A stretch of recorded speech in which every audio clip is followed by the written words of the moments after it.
I now invite Billy Levine to the podium to introduce our speaker and start our program.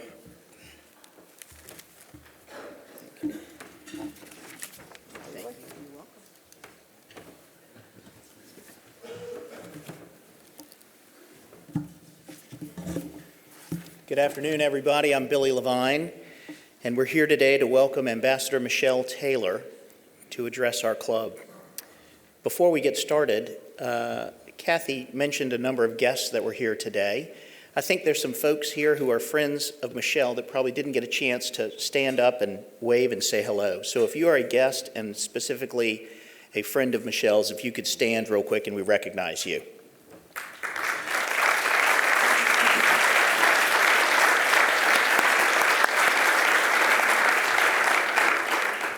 When I think about the magic of Atlanta Rotary, and it seems to happen on a pretty regular basis, if not monthly, maybe even weekly, it begins with our themes that set the stage. President John led us with leadership lessons. President Adrian focused on engagement and impact as only Atlanta Rotary can. And President Kathy has identified community as our theme for this year. All of this aligns with service above self and helps to bring forward our four-way test. But really, the magic happens with great programs and the message shared by our speakers. Think about Frank Blake, who just shared his plain-spoken advice on leadership and connecting with the hundreds of thousands of associates at Home Depot. And a few years back, I remember Ambassador Andrew Young imploring us to keep doing the important work that we do here at Rotary. The magic happens when we have audacious ideas that become meaningful programs, challenging programs. And I mention that specifically because I think today's topic falls into that category. Our topic today is tackling hate and discrimination. It isn't an easy one, but our club is not one to shy away from challenges. We're fortunate to have Ambassador Michelle Taylor with us here today. She served as the United States Ambassador to the UN Human Rights Council in Geneva from 2022 until early 2025. And in this role, she led the U.S. human rights efforts on a global stage. She helped rebuild our credibility and influence after 4 years of absence in this UN body. A lifelong human rights activist, Ambassador Taylor has been focused on promoting and protecting human rights for all, particularly members of marginalized communities. Nominated for this role as the UN Human Rights Ambassador to the UN Human Rights Council in October of 21, she attended confirmation hearings in front of the Senate Foreign Relations Committee, and she was confirmed by the U.S. Senate in February of 22. She began her service on February the 22nd of 2022. We'll come back to that date in just a little bit if you remember what was going on during February of 22. I mentioned a number of guests who are here today who know Ambassador Taylor, and perhaps you do too. She's an active civic leader in our community and an Ansley Park resident. We should all be proud to call her one of Atlanta's own. In addition to past and current involvement in some national organizations such as the Anti-Defamation League, the Holocaust Memorial Council, and Outward Bound, she's deeply involved in our local community as well. She has served as a board member on the National Center for Civil and Human Rights here in Atlanta. She has served on the Atlanta Midtown Improvement District with the Atlanta Jewish Film Festival, and similar to her husband, who was a Leadership Atlanta graduate from the class of 22, she's a Leadership Atlanta graduate from the class of 2018. I hear that 2018 and 2022 might be the best class ever, but I think 26 is going to be the best class ever. Morgan, where's Adrian? Pat? Hold me to that. We're pleased to have Ambassador Taylor here today with her husband, Kenneth, a cardiologist at Piedmont Healthcare.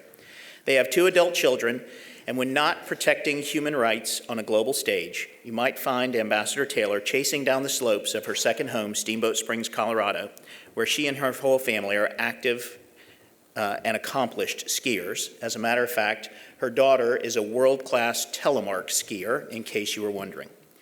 As I welcome Ambassador Taylor to the podium so she can share some direct remarks on the crucial role that we all can and must play to promote human rights and fundamental freedoms, We'll have some dialogue following her comments and hope to leave some time for Q&A from members. Please join me in welcoming Ambassador Michelle Taylor to Atlanta Rotary.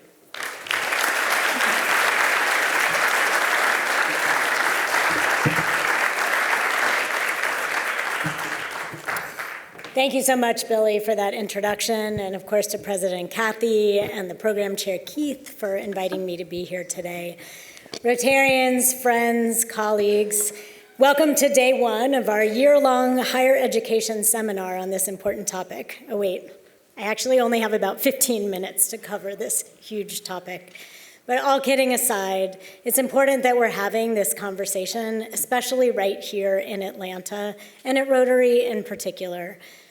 I have traveled to Ramallah to negotiate with the Prime Minister of the Palestinian Authority. I've led coalitions of countries to take on Russia and China at the UN, and I'll be honest, I'm still a little bit nervous about talking with you all today. I expect there will be many in the room who aren't fully satisfied with what we can cover on this important and vast topic, especially those of us for whom this is deeply personal. But I promise to do the best that I can with the time that we have. For a little background, I am also the daughter and granddaughter of Holocaust survivors. Other than the 2 adult children that you heard about, I am the only remaining Jewish member of what was once a large and thriving Austrian family. My mother was forever traumatized by her time and experience as a hidden child and all that the family lost. That background and the innate understanding that it means that I have about where hate and discrimination can and far too often do lead has really led to my deep lifelong commitment to human rights. And while my personal experiences have made me more familiar with anti-Semitism, I have dealt with all intersecting forms of hate and discrimination throughout my career.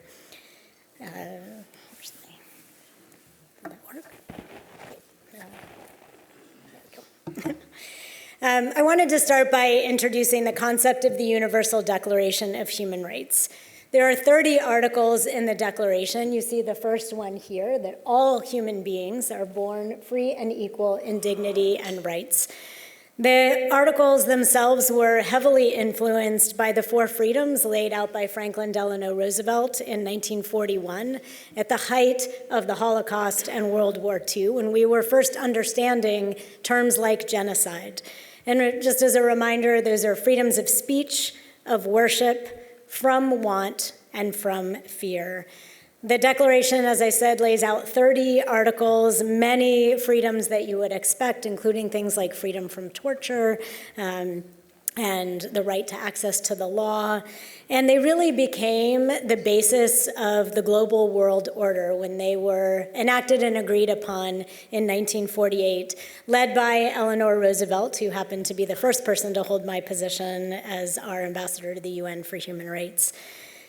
They go on to specifically state that everyone in the world is entitled to these universal rights, regardless of a variety of possible forms of identity, many of which are laid out specifically by name. And yet there are many who make the argument that the very universality of these rights inherently means that we don't need to specifically protect certain groups of people based on their ethnicity, race, sexual orientation or identity, religion, political or national association, etc.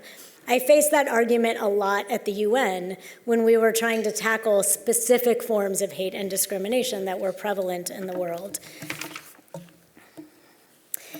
The greatest challenge to the universality of these rights is, as you will see here, hatred, discrimination, and violence toward people or institutions because they identify or are identified by others as fill in the blank. Pretty much every group in the world has faced some form of discrimination or another. And for me, this very statement is the basis of understanding when we try to describe things like racism or anti-Semitism, homophobia, Islamophobia, ableism, misogyny, etc. So as an example, when I built the first ever coalition of countries at the UN to tackle anti-Semitism, rather than getting mired in the quagmire of how do we define it, we used this very definition, filling in the blanks with Jewish, whether secular or religious. To be sure we're all on the same page today as we're talking about this, I want to make sure that we all understand what we mean by discrimination. So I'm not going to read all of this. You all can read it. But I do want to just point out quickly the two forms of discrimination listed here. Direct discrimination. So that looks like things like a person being denied a job or even access to housing because they're Black, or people denied opportunity because their political party happens to be on the outs and the opposite is in control of the government. Indirect discrimination is often far more insidious, but affects usually a broader swath of people. So one example of this might be an organization that requires its employees to work on a Saturday, which would exclude observant Jews, Seventh-day Adventists, and some religious Muslims from being able to participate.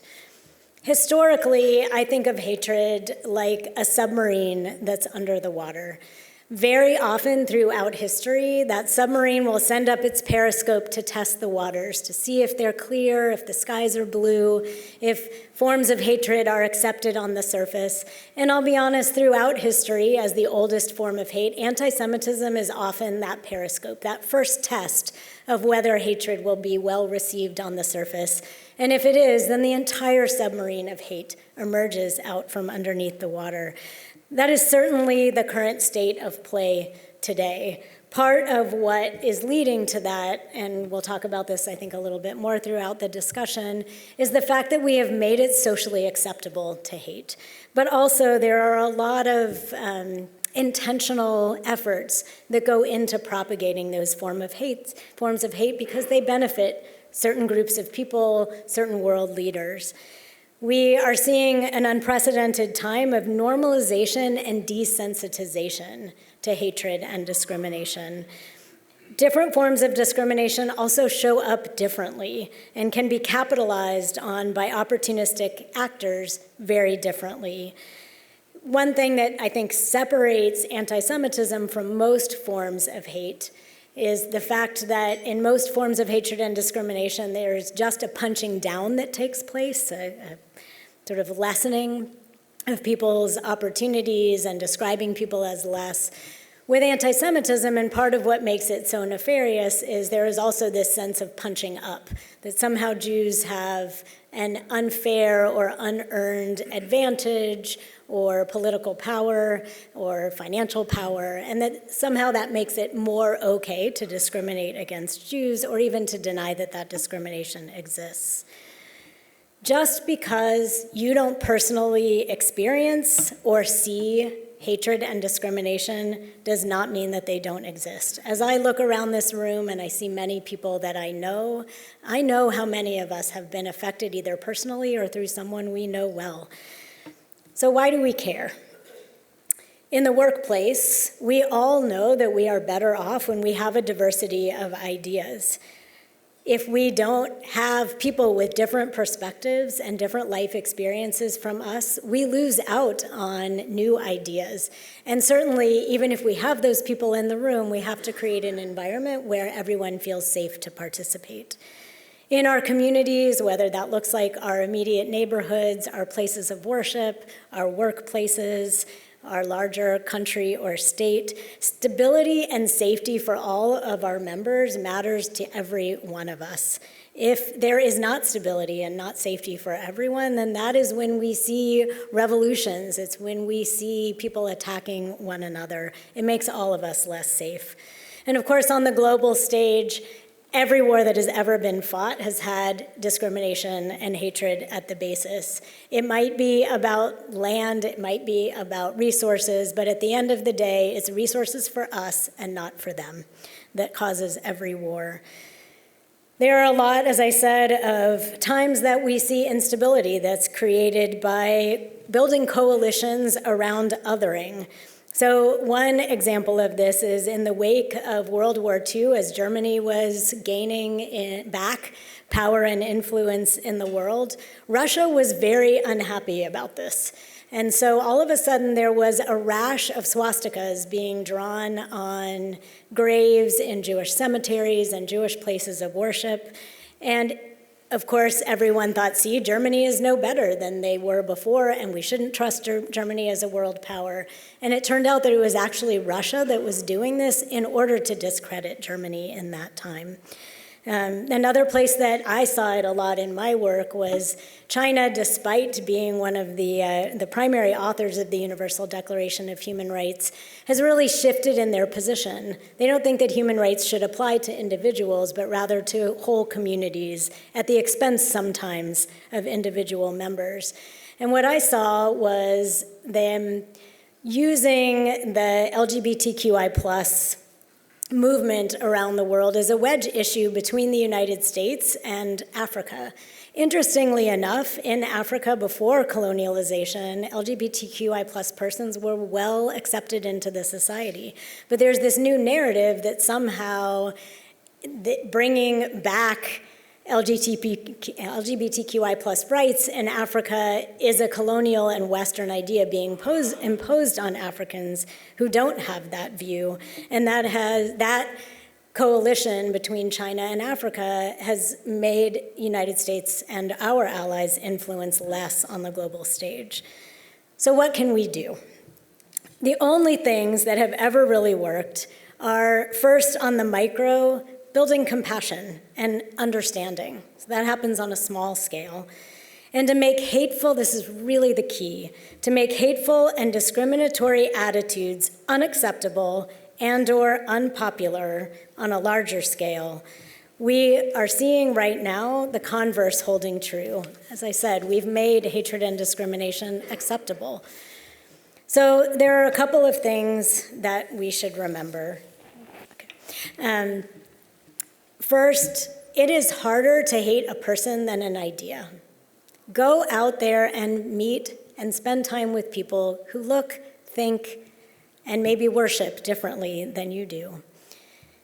It is hard to change an individual person's mind. That's just the truth. But when we force people to change their behavior, so often attitudes change as a result. And as leaders, every single one of us in this room has the ability to dictate what is acceptable within our spheres of influence. There's a famous story about a soap opera in Rwanda that was created because there were these two warring factions that were two tribes that were constantly at war with one another, and it created a lot of instability in Rwanda. And so this soap opera showed an intermarriage between them and people coming together to build businesses. And all of a sudden, people's ideas about the other group started to change because it was popular to see these groups working together. So we can truly change attitudes when we change the way people think it is acceptable to think. Start close to home, I always say. We have to work really hard not to be susceptible. Desensitizing is very real. Some current examples are we've been a little bit desensitized to the plight of immigrants because we're constantly shown the few bad actors who are immigrants to this country. I think that in my Jewish community, we're really susceptible to people who are expressing pro-Palestinian views, for example, on college campuses, and thinking that it's okay to suppress their freedom of speech. So I challenge all of us to not be susceptible. One of the tools that I use when somebody says something in front of me that I find unacceptable or at least uncomfortable, it's very hard to address that in the immediacy, right? Probably all of us have experienced that. So I always start with, I am so sorry. I don't know what I did to give you the impression that I would be okay with what you just said, but whatever it was that I did to make you think that, please let me tell you right now that I did not mean to give you that impression. I'm not okay with that. And I find that it's a little bit disarming and it allows for more of a conversation. It's also really, really important that we don't fall into the trap of whataboutism. No one ever wins a medal in what I call the oppression Olympics, when marginalized communities compete for who has it worse. This is in fact often used as a wedge issue in and of itself to divide allies and weaken civil and human rights efforts. One example of that is the strong Black-Jewish coalition that existed during the Civil Rights Movement. There were many that were uncomfortable with that, and a lot of efforts went into dividing those two communities. I think it is very telling that here in Atlanta, Black and Jewish leaders said, not here. We will not allow that to happen. And the Black-Jewish coalition was born out of that, including some amazing leaders like my mother-in-law. So, I think one of the things that we should all take away from this is how important it is that we use those positions of influence when we have them. So an example that I'll give you from my time in Geneva was, and I'm going to barely do this justice, but there's something called the Durban Declaration and Program of Action, which is a remarkable tool for dealing with racism globally. It's what the UN uses as its platform. Unfortunately, it was fraught with anti-Semitism during its creation and a little bit even in the document itself, although less so. And, there are many countries, including the United States, who have always said we can't fully adopt it because we can't accept that while tackling racism, we can accept anti-Semitism. And I was told when I started my job, don't even touch Durban, it's an insolvable problem. I refused to accept that, and I spent 3 years building up trust and building community, listening to people with real curiosity, and also reminding people that we can't allow ourselves to tackle one form of discrimination while allowing another to flourish. And at the end of my time in Geneva, I'm sad I couldn't stay long enough to see it to fruition, but I was able to propose a solution that I think will eventually be the solution to Durban. So, how did I get to the place where I could be at the center of those negotiations? As I said, by listening with curiosity, it is far harder to do than you think. We all go into a negotiation thinking we are right, and our whole job is to convince the other person that they're wrong and we're right. And I would argue that in every negotiation, we can benefit by truly listening to one another. That's really the diplomatic approach. And also going back to what we all agree on. So in my time in Geneva, that was repeatedly going back to the Universal Declaration of Human Rights and reminding people that that is the basis of what our mandate was there in Geneva. I also think that part of what made me successful is people don't see me coming. You may have noticed that I'm not very tall. And I do approach things with kindness and with curiosity. But I was also very clear about what my boundaries were and what my mandate was as the personal representative of the President of the United States of America. So I think people not seeing me coming is kind of my superpower. I was forced to work with and build rapport with people from very different perspectives than me because of the job that I had. But in the real world, most of the time we have to seek that out. So I invite you to please seek out those opportunities to speak with people that look differently and make sure in your sphere of influence you're clear about what's acceptable and what's not. Thank you.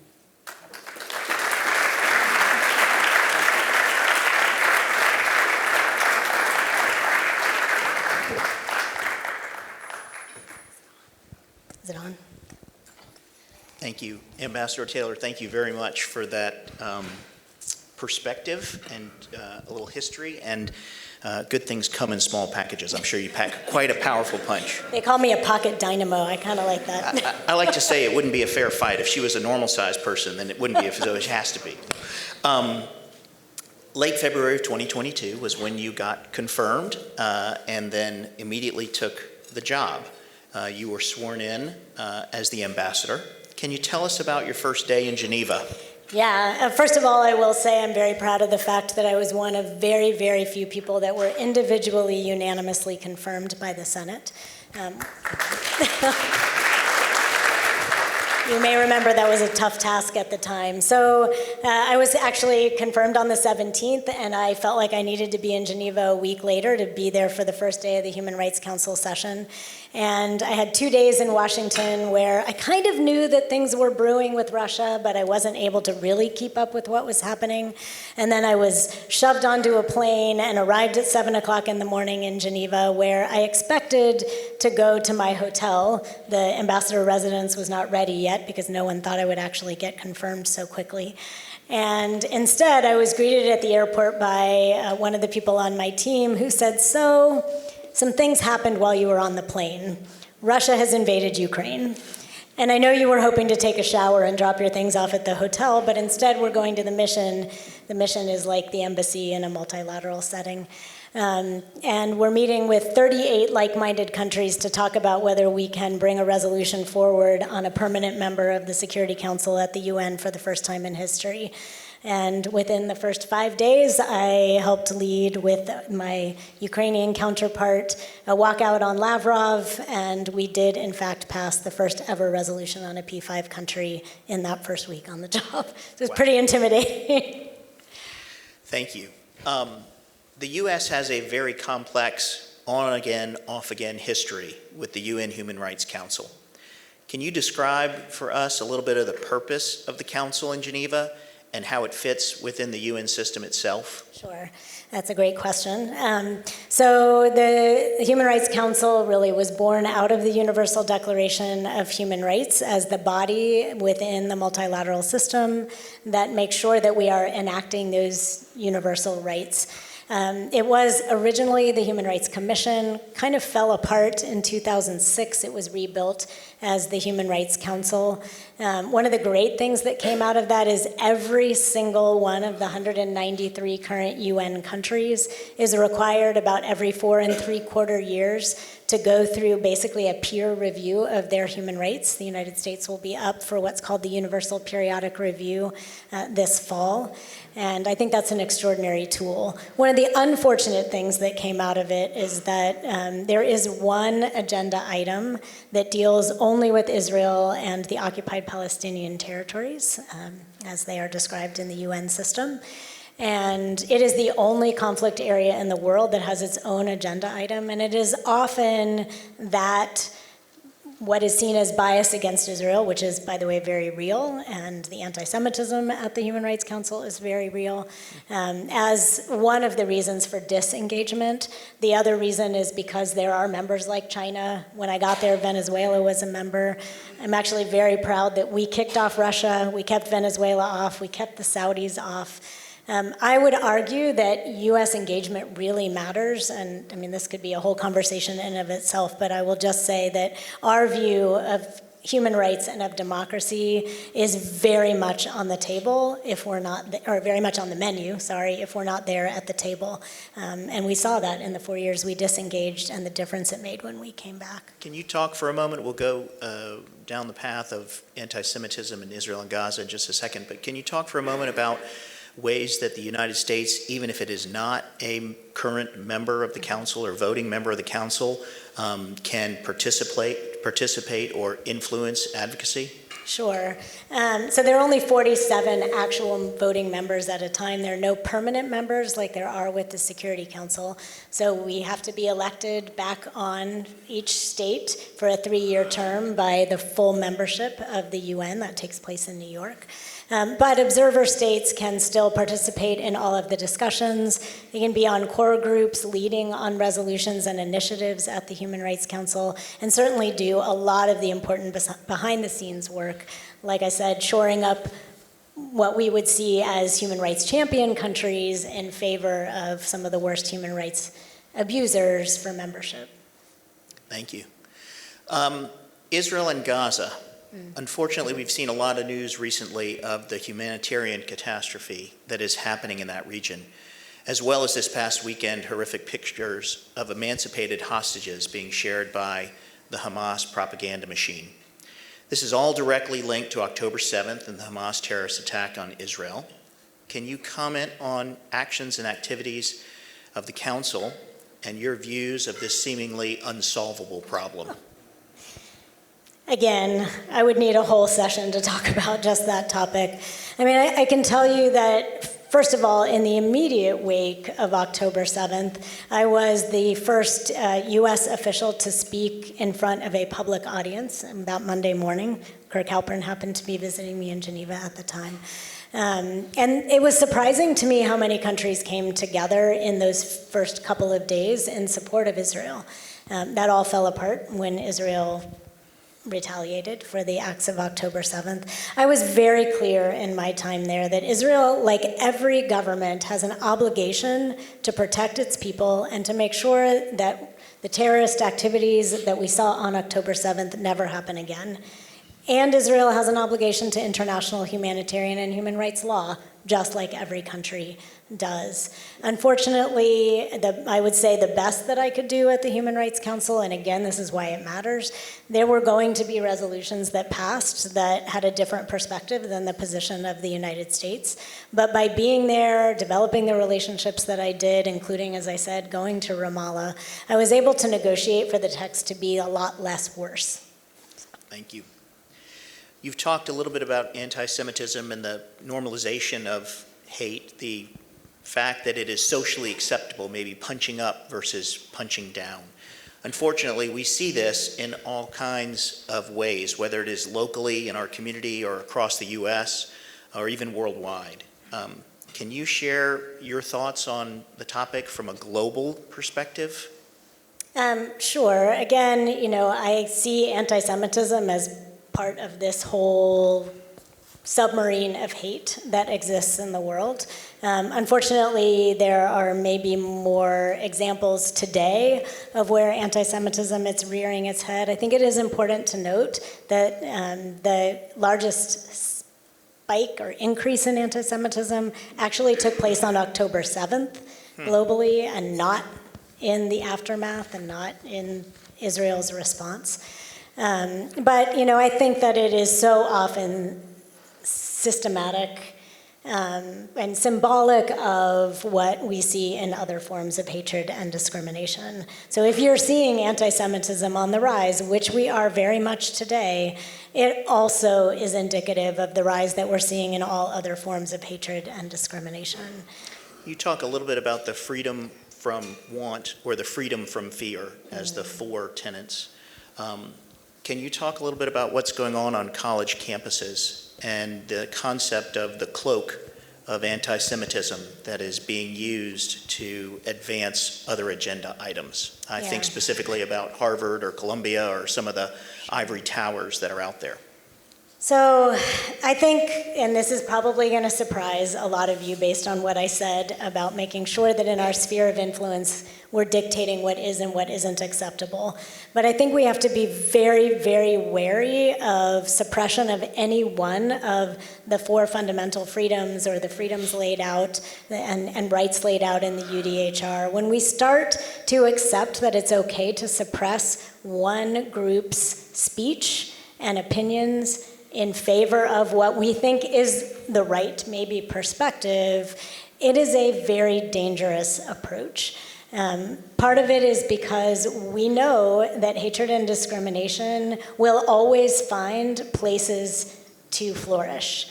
We are better off when we know where they are. And I think that was the tenet of the Black Lives Matter movement, right? That we need to know where these things are taking place while we are making sure that they are socially unacceptable. Otherwise, there's no basis for conversation.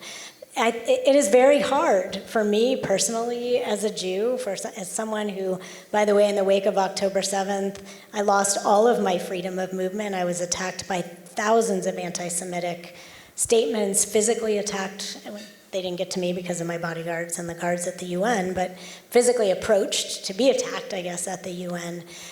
But still, I will defend that fundamental right to freedom of speech because it is so much at the core of who we are as a democracy, even though we're labeled as a fragile democracy right now, partly because we are seeing some of the erosion of those freedoms that we hold so dear. Our club is a very proud place for meaningful conversations among business leaders and civic leaders in Atlanta.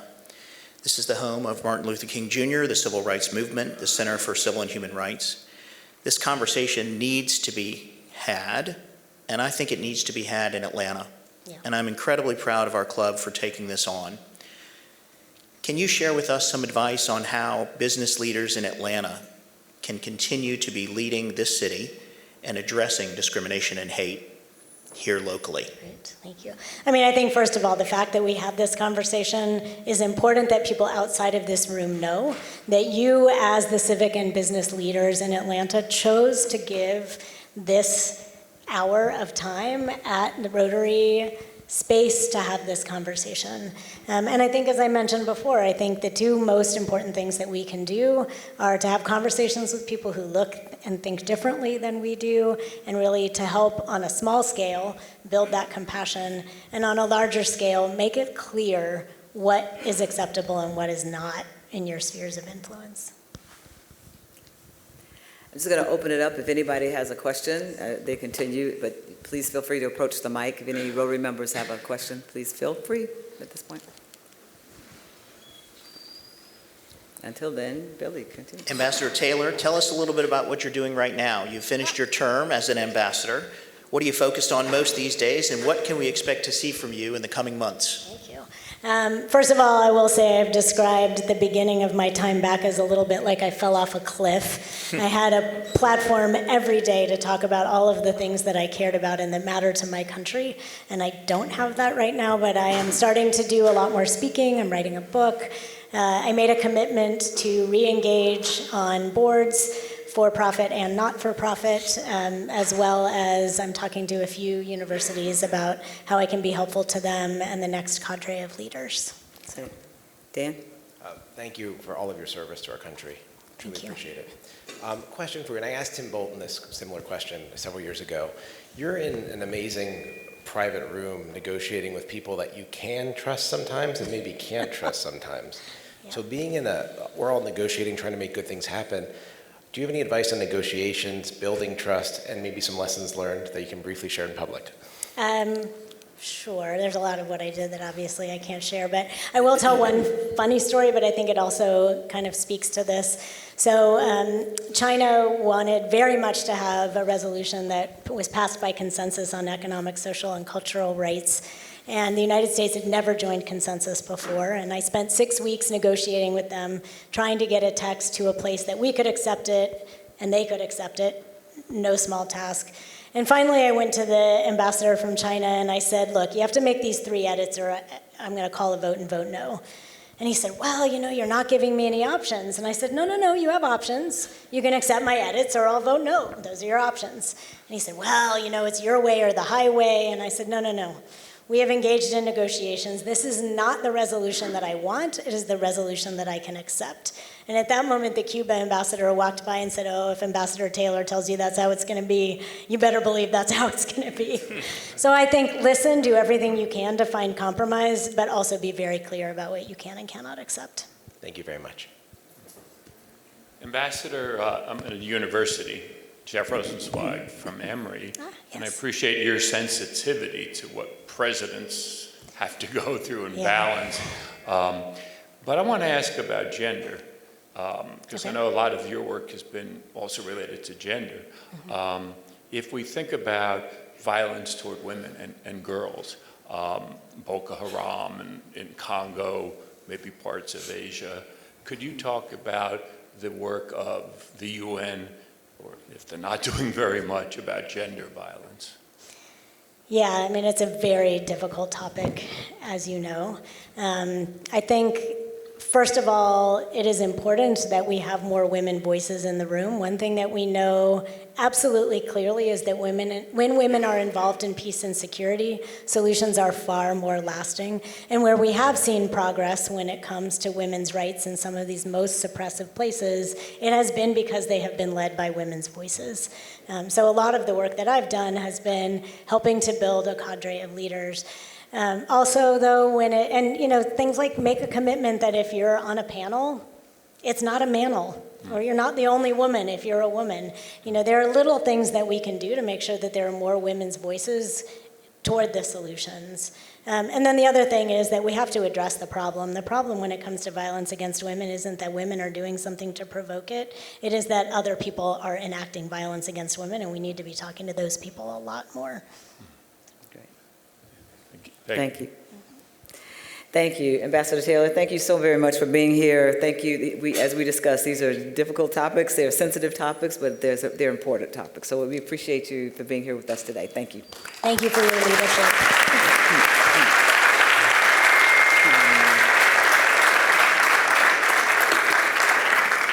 So please join us next week. August 11th, Senator John Ossoff will be here with us.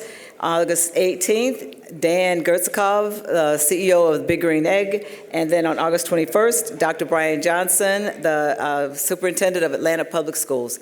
We are adjourned.